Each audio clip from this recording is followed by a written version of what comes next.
살다 보면요. 진짜 무서운 건 기억을 잃는 게 아니라 그 잃어버린 기억 속에 진짜 내가 있다는 사실이에요. 순백의 웨딩드레스, 수백 명의 하객, 화려한 호텔.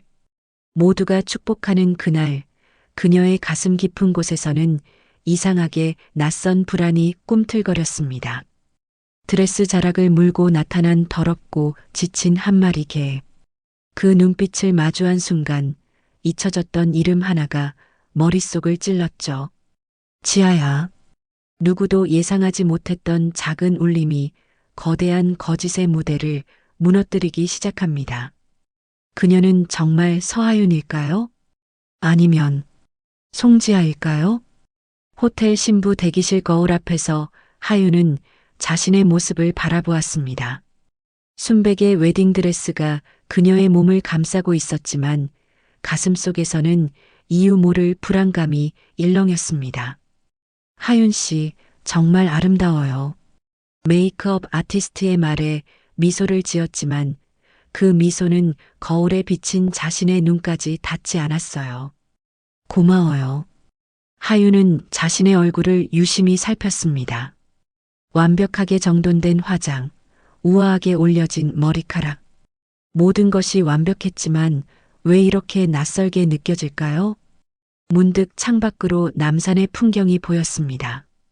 봄의 끝자락, 초여름의 햇살이 반짝이는 서울 시내. 이곳은 강태준과 서하윤의 결혼식이 열리는 서울 최고급 호텔이었죠. 시간이 다 됐어요, 하윤 씨. 웨딩 플래너가 문을 두드리며 말했습니다. 하윤은 깊게 숨을 들이마셨어요. 오늘은 건설재벌 강태준과의 결혼식. 신문과 방송에서는 이 결혼을 올해 최고의 화제라고 떠들썩하게 보도했습니다. 준비됐어요. 하윤이 대답했지만 목소리가 떨렸습니다. 복도를 걸으며 하윤은 3년 전 일을 떠올렸어요. 교통사고 후 병원에서 깨어났을 때 그녀 곁에는 강태준이 있었습니다. 드디어 깨어났군요, 하윤 씨. 태준의 목소리가 기억 속에서 울렸어요. 당신은 제가 오랫동안 사랑해온 사람이에요. 사고 때문에 기억을 잃으셨지만 천천히 회복하실 거예요. 기억이 없는 그녀에게 태준은 모든 것을 알려주었습니다. 그녀의 이름은 서하윤. 태준의 약혼자였으며 사고로 과거 기억을 잃었다고요. 심지어 가족도 사고로 모두 잃었다며 이제 자신만이 그녀의 유일한 가족이라고 했습니다. 괜찮을까요? 하윤은 갑자기 멈춰섰습니다. 가슴 속에서 무언가가 툭 하고 끊어진 느낌이었어요. 물론이죠. 오늘은 당신의 날입니다. 웨딩 플래너가 미소 지었습니다. 결혼식장 입구에 도착하자 하객들의 시선이 일제히 하윤에게 쏠렸어요. 재계와 정계 인사들, 유명 연예인들까지 모두 강태준의 결혼을 축하하기 위해 모였습니다. 그때였어요. 멍. 갑작스러운 개 짖는 소리에 모두가 놀랐습니다. 어디선가 나타난 중형견 한 마리가 하객들 사이를 뚫고 하윤에게 달려왔어요. 털이 더럽혀져 있고 목줄이 해져 있는 것으로 보아 오랫동안 주인을 찾아 헤맨 것 같았습니다. 저게 좀 잡아요. 누군가 소리쳤습니다. 하지만 하윤은 움직일 수 없었어요. 그 개의 눈을 바라보는 순간 머릿속에서 번개가 치는 듯한 느낌이 들었습니다. 어렴풋한 기억 조각들이 떠올랐어요. 비 오는 밤, 누군가와 함께 걷고 있는 자신, 그리고 이 개를 품에 안고 있는 모습. 지아야. 제 입에서 나온 낯선 이름에 하윤은 깜짝 놀랐어요. 개는 하윤의 드레스 자락을 물고 늘어졌습니다. 마치 그녀를 어디론가 데려가려는 것처럼요. 하윤, 무슨 일이야? 태준이 다가와 하윤의 팔을 잡았습니다. 그 순간 하윤의 온몸에 소름이 돋았어요. 태준의 손길에서 느껴지는 차가움. 이건 사랑이 아니었습니다. 이게 제가 알 것 같아요. 하윤의 목소리가 떨렸습니다.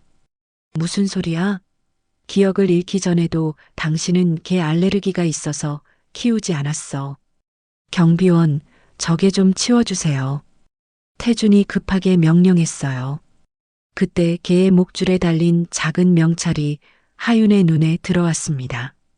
별이라고 적혀 있었어요. 별. 하윤이 그 이름을 부르자 개는 꼬리를 흔들며 더욱 강하게 드레스를 당겼습니다. 하윤의 가슴 속에서 무언가가 움직였어요. 이건 우연이 아니었습니다. 이 개는 그녀를 찾아온 것이었어요. 그리고 그녀의 진짜 이름은 저는 서하윤이 맞나요?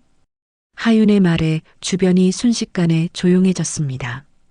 태준의 얼굴이 굳어졌어요. 순간 그의 눈에 당황과 분노가 동시에 스쳤습니다.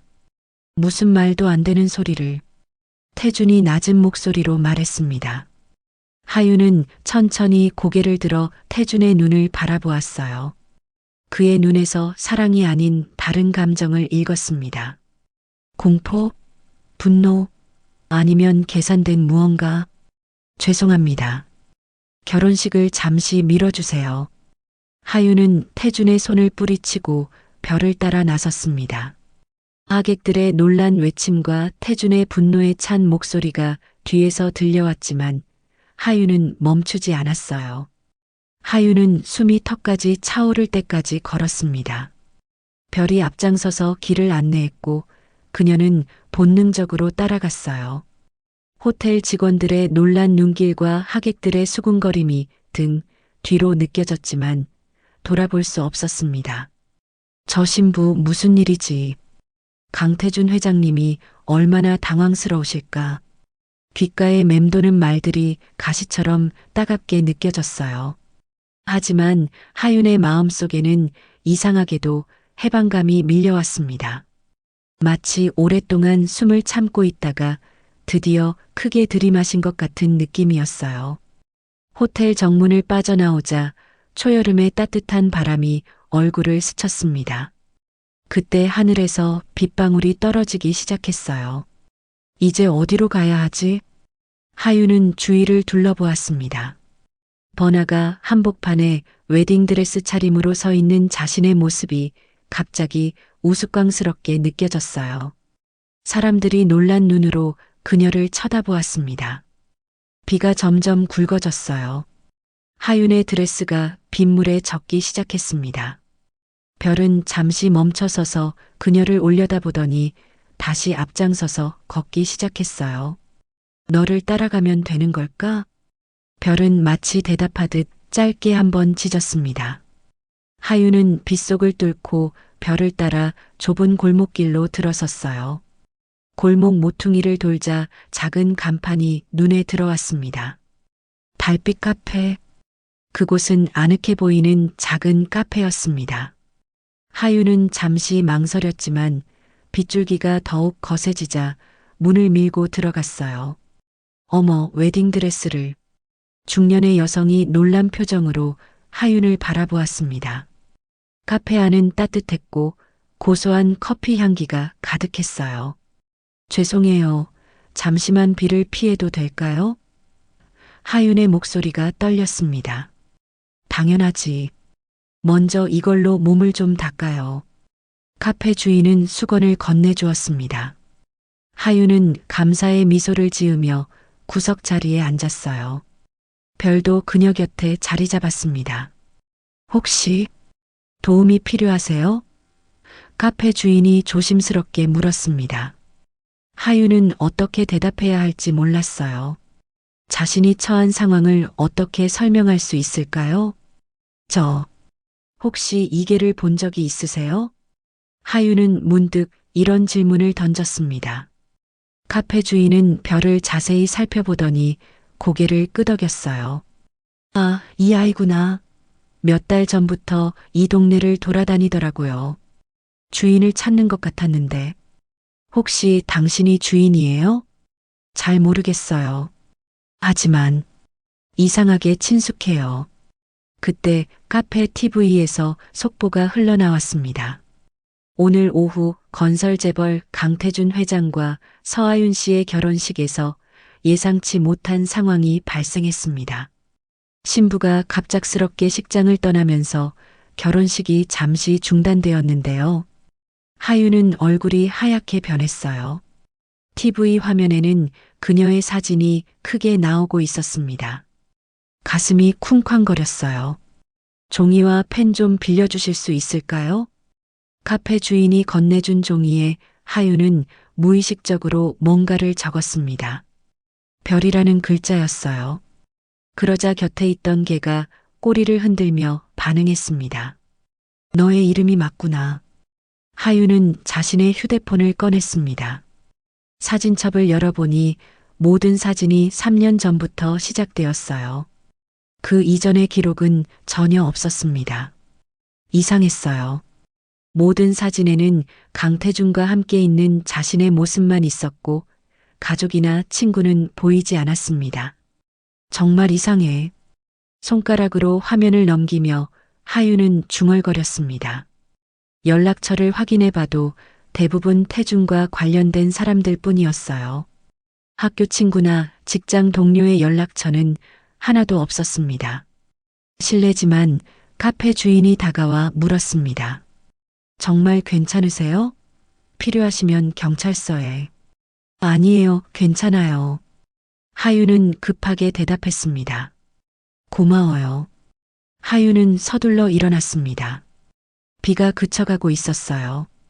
별은 문 앞에서 그녀를 기다리고 있었습니다. 어디로 가야 할지 알고 있니? 별은 다시 한번 짖더니 밖으로 나갔습니다. 하윤은 깊게 숨을 들이마시고 별을 따라 나섰어요. 빗물에 젖은 웨딩드레스가 하윤의 발목을 붙잡았습니다. 드레스 자락이 무거워 걸음이 느려졌지만 별은 인내심 있게 그녀를 기다려 주었어요.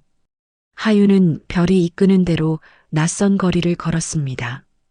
서울의 번화가를 벗어나 점점 좁은 골목길로 들어섰습니다. 풍경이 바뀌었어요. 고층 빌딩 대신 오래된 다가구 주택들이 늘어서 있었습니다. 하윤의 가슴 속에서 이상한 감정이 솟아올랐어요. 낯설지만 어딘가 익숙한 느낌이었습니다. 여기 전에 와본 적이 있는 것 같아. 햇빛이 구름 사이로 비쳐 골목길을 밝혔어요. 빗물 웅덩이에 비친 하윤의 모습이 흔들렸습니다. 별이 갑자기 멈춰 섰습니다. 낡은 3층짜리 다가구 주택 앞이었어요. 별은 현관문 앞에서 꼬리를 흔들며 하윤을 올려다보았습니다. 여기가 어디야? 하윤의 목소리가 떨렸어요. 별은 계단을 올라 2층으로 향했습니다.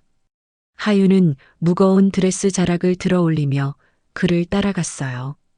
복도 끝 205 앞에서 별이 멈춰 섰습니다. 하윤의 심장이 빠르게 뛰었어요. 문 앞에 서자 강한 데자뷰가 밀려왔습니다. 이 문을 수없이 열어본 것 같은 느낌. 하윤은 떨리는 손으로 문을 두드렸습니다. 한참의 침묵. 그리고 발소리가 들려왔어요. 누구세요? 문 너머에서 노인의 목소리가 들렸습니다. 경계심이 묻어나는 목소리였어요. 이계가 저를 여기로 데려왔어요. 문이 조금 열렸습니다. 60대쯤 되어 보이는 여성이 문틈으로 하윤을 바라보았어요. 그녀의 눈이 커졌습니다. 어머. 여성은 문을 활짝 열었습니다. 그리고 하윤의 뒤에 있는 개를 발견하자 얼굴이 하얗게 변했어요. 별이 맞니? 별이 꼬리를 흔들며 여성에게 달려갔습니다. 여성은 별을 품에 안았어요. 그리고 떨리는 목소리로 물었습니다. 그럼 지아가 돌아온 건가? 그 순간이었어요. 지아라는 이름을 듣는 순간 하윤의 머릿속에서 무언가가 깨지는 소리가 들렸습니다. 파편처럼 흩어진 기억의 조각들이 휘몰아쳤어요. 저를 아세요? 하윤이 떨리는 목소리로 물었습니다. 들어오세요.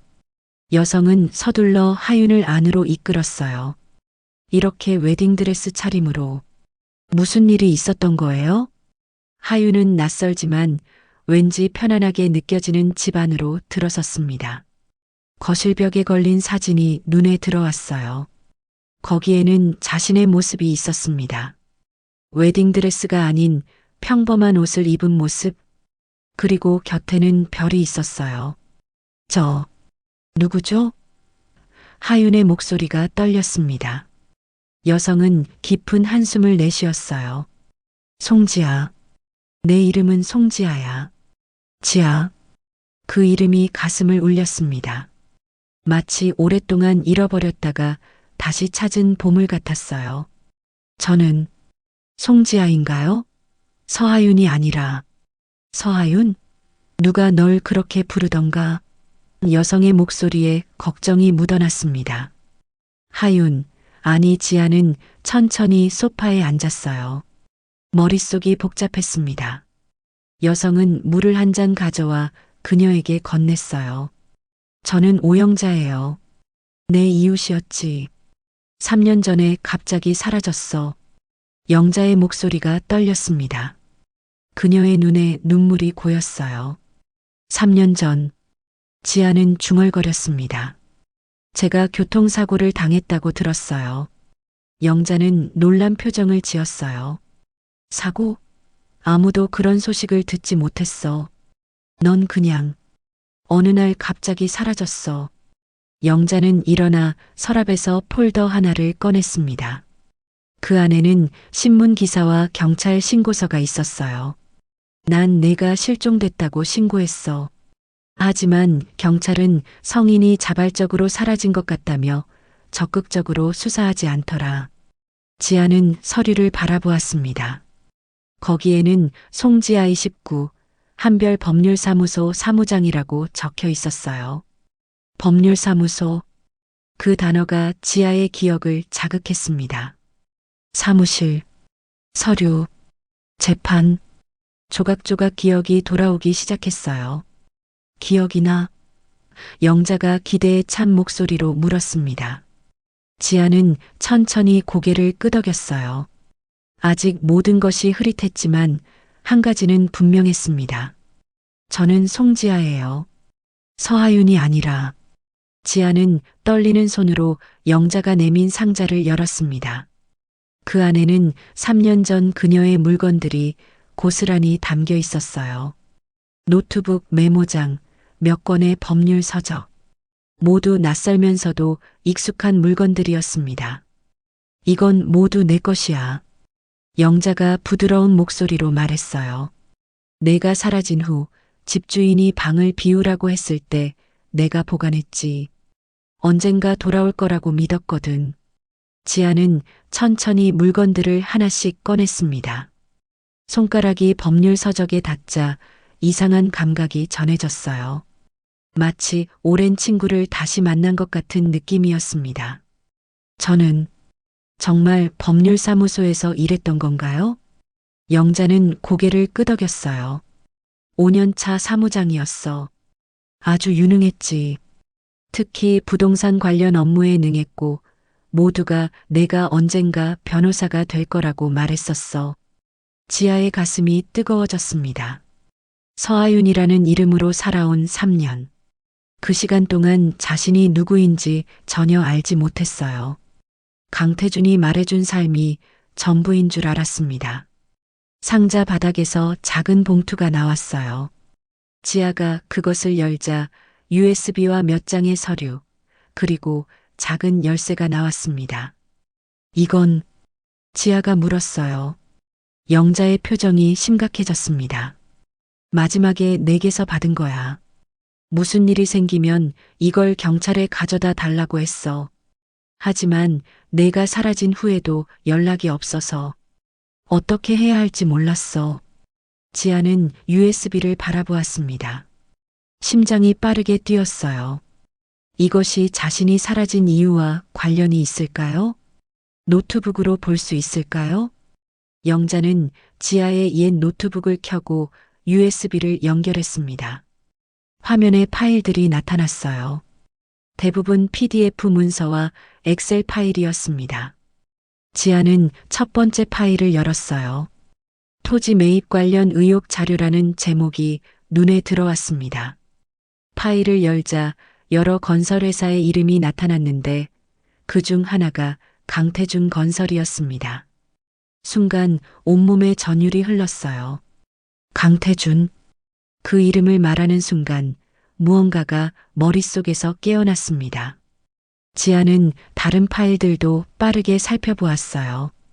안전 기준을 무시한 건물 시공, 토지 매입 과정에서의 부정, 관련 공무원들과의 유착 관계 등이 자세히 정리되어 있었습니다. 이건 지아의 목소리가 떨렸어요. 제가 이 자료들을 조사했던 건가요? 영자는 어깨를 으쓱했습니다. 자세한 건 모르지만 사라지기 한 달 전부터 내가 아주 바빠 보였어. 늦게 들어오고 계속 전화 통화를 하고. 지아는 더 많은 파일을 열어보았습니다. 그 중에는 녹음 파일들도 있었어요. 재생해보니 부동산 브로커와 건설업체 관계자들 사이의 대화였습니다. 불법적인 토지 거래와 관련된 내용이었어요. 제가 이런 일을 조사하고 있었구나. 기억이 조금씩 돌아오기 시작했어요. 한 노부부가 사무소를 찾아왔던 날. 그들의 집이 부실 공사로 금이 가서 살 수 없게 되었다는 이야기. 하지만 건설회사는 책임을 회피하고 있었고 오히려 소송을 포기하라며 협박까지 했다고 했어요. 그때 지아는 결심했었습니다. 이런 불의를 그냥 넘어갈 수 없다고. 그래서 은밀히 조사를 시작했던 것이죠. 위험했겠네. 영자가 걱정스런 목소리로 말했어요. 지아는 서류들 사이에서 신문기사 하나를 발견했어요. 강태준 건설 회장, 차기 국회의원 출마 검토라는 헤드라인이 적혀 있었습니다. 기사 날짜는 그녀가 사라지기 2주 전이었어요. 그가 정치에 뛰어들려고 했군요. 지아의 손이 떨렸습니다. 퍼즐 조각이 하나씩 맞춰지는 느낌이었어요. 강태준이 국회의원이 되기 전에 자신이 모은 증거가 그에게 치명적인 위협이 됐을 것입니다. 그때 지아의 휴대폰이 진동했어요. 화면에는 태준 오빠라는 이름과 함께 수십 개의 부재중 전화와 메시지 알림이 떠 있었습니다. 그 사람 전화 받지 마. 영자가 단호하게 말했어요. 위험할 거야. 지아는 휴대폰을 무음으로 돌렸습니다. 갑자기 머릿속에 또 다른 기억이 번쩍였어요. 어두운 밤, 누군가를 피해 달리는 자신의 모습, 별을 안고 있었죠. 제가 도망쳤던 것 같아요. 지아가 중얼거렸습니다. 누군가가 저를 쫓고 있었어요. 영자는 지아의 손을 꼭 잡았어요. 그날 밤 별이 혼자 왔어. 목줄에 이 USB가 매달려 있었지. 그리고 며칠 동안 계속 밖으로 나가서 널 찾아다녔어. 지아의 눈에 눈물이 고였습니다. 그녀는 별을 품에 안았어요. 별은 지아의 얼굴을 핥았습니다. 고마워, 별아. 내가 날 지켜줬구나. 그때 지아의 시선이 테이블 위 달력에 닿았어요. 오늘 날짜에 빨간 동그라미가 쳐져 있었습니다. 이게 뭐예요? 지아가 물었어요. 아, 그거. 내가 사라진 날이야. 매년 이날이 되면 표시해뒀어. 언젠가 돌아올 거라고 믿으면서. 지아의 마음이 먹먹해졌습니다. 영자는 3년 동안 자신을 기다려준 것이었어요. 더 자세히 기억해보자. 지아가 눈을 감고 집중했어요. 서서히 그날 밤의 기억이 되살아났습니다. 사무소에서 늦게까지 자료를 정리하던 지아. 강태준 건설의 부정을 입증할 결정적 증거를 찾았을 때의 기쁨. 하지만 그 기쁨도 잠시 누군가 사무소를 감시하고 있다는 느낌이 들었어요. 그날 누군가 저를 미행하고 있었어요. 지아는 떨리는 목소리로 말했어요. 기억이 점점 선명해졌습니다. 사무소를 나서면서 느꼈던 시선, 뒤에서 따라오는 발소리, 그리고 집에 도착했을 때 현관문이 열려 있던 것. 별이 그때 나를 경고했어요. 계속 짖으면서. 그래서 USB를 별의 목줄에 매달고 도망쳤던 거예요. 영자의 얼굴이 창백해졌습니다. 그럼 정말 위험한 상황이었구나. 지아는 고개를 끄덕였어요. 차로 도망치려고 했는데 그때 다른 차가 갑자기 기억이 여기서 끊어졌습니다. 그 다음은 병원에서 깨어났을 때의 일뿐이었어요. 교통사고는 정말이었군요. 하지만 우발적인 사고가 아니라 의도적인 거였어. 영자가 말을 이었습니다. 지아는 작은 열쇠를 손에 들었어요. 이 열쇠는 뭘까요? 은행 대여금고 열쇠 같은데. 영자가 자세히 살펴보며 말했어요. 지아의 눈이 반짝였습니다. 더 많은 증거가 있을지도 몰라요. 밤이 깊어갔습니다. 지아는 영자의 소파에 앉아 더 많은 기억을 되찾으려 노력했어요. 조각조각 돌아오는 기억들이 머릿속에서 춤을 추었습니다. 이제 좀 더 기억이 선명해져요. 지아가 중얼거렸어요. 저는 단순히 개별 사건을 조사한 게 아니었어요. 더 큰 부정부패 네트워크를 파헤치고 있었던 거예요. 영자는 따뜻한 차를 내려놓으며 물었습니다. 그럼 강태준만의 문제가 아니었다는 뜻이니? 지아는 고개를 끄덕였어요. 정치인, 공무원, 건설업체가 모두 연결된 거대한 고리였어요. 그리고 강태준은 그 중심에 있었고요. 갑자기 밖에서 차 소리가 들려왔어요. 지아와 영자는 동시에 창문으로 다가갔습니다. 검은색 고급 세단이 건물 앞에 서 있었어요. 저 차, 지아의 얼굴이 하얗게 변했어요. 영자는 재빨리 불을 껐습니다. 뒷문으로 나가자. 하지만 이미 늦었어요. 현관문 소리가 들렸고 곧 발소리가 계단을 올라오고 있었습니다. 똑똑똑. 문을 두드리는 소리에 두 사람의 심장이 빠르게 뛰었어요. 하윤아, 나야. 태준이야. 강태준의 목소리가 문 너머로 들려왔습니다. 부드럽지만 어딘가 강압적인 톤이었어요. 내가 여기 있다는 걸 알고 있어. 문 열어줘. 지아는 영자를 바라보았어요. 영자는 고개를 저으며 입모양으로 조용히라고 말했습니다.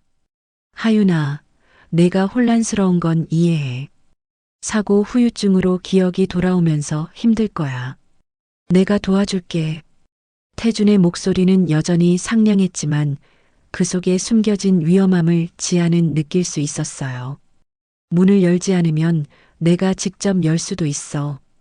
위협이 들어간 말이었어요. 지아는 결심했습니다. 더 이상 숨을 수 없다면 맞서야 했어요. 영자 아주머니, 뒷문으로 나가세요. 경찰에 신고해 주세요. 너도 같이 가자. 안 돼요. 그러면 아주머니까지 위험해져요. 지아는 별을 영자에게 맡겼어요. 별이를 부탁해요. 영자는 눈물을 글썽이며 별과 함께 뒷문으로 사라졌습니다. 지아는 깊게 숨을 들이마시고 문을 열었어요. 하윤. 강태준이 안도의 표정을 지으며 말했어요. 정말 걱정했어. 하지만 지아는 더 이상 그의 연기에 속지 않았어요. 그녀는 조용히 태준을 바라보았습니다. 제 이름은 하윤이 아니에요. 태준의 표정이 순간 굳어졌어요. 무슨 말이야? 사고 후유증으로 혼란이. 송지아예요. 그리고 당신이 저에게 한 일을 기억해요. 침묵이 흘렀어요. 태준의 가면이 서서히 벗겨지기 시작했습니다. 얼마나 기억하는데? 태준의 목소리가 차가워졌어요. 충분히요. 지아는 USB를 꺼내 보였어요. 이 안에 당신의 모든 범죄 증거가 들어있어요. 태준의 얼굴이 완전히 변했어요. 더 이상 사랑하는 남자의 모습은 없었습니다. 차갑고 계산적인 범죄자의 모습만 남아 있었어요. 그거 내놔. 안 돼요. 하윤. 아니, 지아. 태준이 한 걸음 다가왔어요. 내가 이해해야 할 게 있어. 나는 이미 너무 많은 걸 투자했어. 정치 진출, 사업 확장. 이 모든 게 내 때문에 무너질 순 없어. 그래서 저를 죽이려고 했던 거군요. 죽이려고? 아니야. 태준이 웃었어요. 난 더 완벽한 방법을 택했지. 내 기억을 없애고 새로운 정체성을 준 거야. 서하윤으로 살면서 행복할 수 있었잖아. 지아의 온몸에 소름이 돋았어요. 3년 동안 제 인생을 훔쳐간 거군요. 훔쳐간 게 아니라 더 나은 삶을 준 거야. 송지아로 살았다면 뭐가 됐겠어? 평범한 사무장으로 평생 살았겠지. 하지만 서하윤으로서 넌 재벌가의 아내가 될 수 있었어. 그건 거짓된 삶이에요. 태준의 인내심이 바닥났어요. 그가 갑자기 지아의 팔을 붙잡았습니다. 이제 그만해. USB를 내놔. 지아는 몸부림쳤지만 태준의 힘이 더 셌어요. 그때 갑자기 사이렌 소리가 들려왔습니다. 영자가 경찰에 신고한 것이었어요. 태준의 얼굴이 창백해졌어요. 젠장. 그는 지아를 놓고 창문으로 달려갔습니다. 경찰차 여러 대가 건물을 포위하고 있었어요. 강태준 씨, 나와주십시오. 확성기에서 경찰의 목소리가 울려 퍼졌어요. 태준은 절망적인 표정으로 지아를 바라보았어요. 아직 늦지 않았어. 나와 함께 가자. 해외로 도피하면 안 돼요. 지아가 단호하게 말했어요. 더 이상 거짓말은 안 돼요. 그때 문이 벌컥 열렸어요. 경찰들이 들어왔습니다. 강태준, 당신을 구속합니다. 태준은 체념한 듯 손을 내밀었어요. 하지만 그의 눈에는 여전히 분노가 타오르고 있었습니다. 이게 끝이 아니야, 지아. 너도 알잖아. 나 혼자만의 일이 아니라는 걸. 더 큰 사람들이 있어. 지아는 태준의 말을 무시했어요. 그녀는 경찰에게 USB를 건넸습니다. 이 안에 모든 증거가 들어있어요. 한 달 후 법정에서 지아는 증인석에 서 있었어요. 방청석에는 영자와 별 그리고 많은 기자들이 앉아 있었습니다. 증인은 피고인과 어떤 관계입니까? 검사가 물었어요. 저는 피고인의 범죄를 조사하던 중 피해를 당한 송지아입니다. 지아의 목소리는 떨리지 않았어요. 그녀는 당당했습니다. 피고인이 증인에게 어떤 일을 했는지 증언해 주십시오.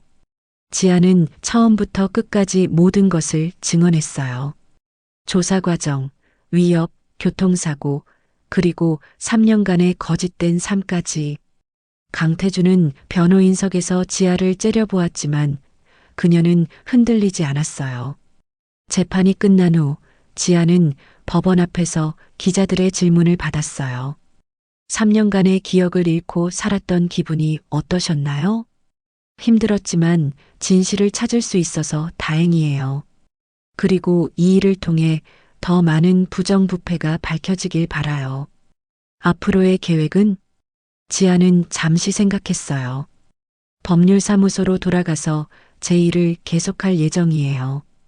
약자들의 편에서 정의를 위해 싸우는 것이 제 사명이라고 생각해요. 6개월 후 지아는 예전 사무소로 돌아왔어요. 동료들이 따뜻하게 맞아주었습니다. 정말 기뻐요, 지아 씨. 소장님이 따뜻한 미소로 말했습니다. 당신의 용기 덕분에 많은 것이 바뀌었어요. 실제로 강태준 사건을 계기로 건설업계의 대규모 부정부패가 드러났어요.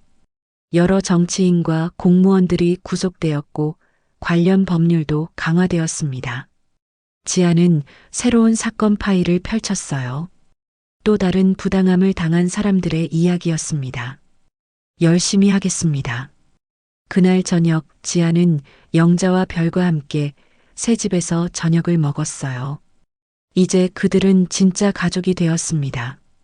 가끔은 나쁜 일도 좋은 결과를 가져오나 봐요. 지아가 웃으며 말했어요. 제가 기억을 잃는 동안 별이 아주머니를 찾았으니까요. 영자는 따뜻하게 미소 지었습니다. 우리 셋이 함께라면 어떤 어려움도 이겨낼 수 있을 거야. 별이 지아의 발치에서 꼬리를 흔들었어요. 그 충직한 눈빛에서 지아는 사랑을 느꼈습니다. 지아는 창밖으로 펼쳐진 서울의 야경을 바라보았어요. 마음이 평온해졌습니다. 오랜 시간 잃어버렸던 자신을 되찾은 기분이었어요. 별아, 우리 앞으로 어떤 모험이 기다리고 있을까? 별은 마치 대답하듯 한번 짖었어요. 지아는 웃으며 별의 머리를 쓰다듬었습니다. 이제 지아는 자신이 누구인지 확실히 알았습니다. 그녀는 송지아, 정의를 위해 싸우는 변호사가 되기 위해 공부하는 법률사무소 사무장이었어요. 그리고 앞으로도 그럴 것입니다. 한 달 후, 지아는 변호사 시험 접수를 했어요. 3년의 공백이 있었지만 그녀의 의지는 더욱 단단해졌습니다. 이번엔 정말 내 꿈을 이룰 거야. 지아가 다짐했어요.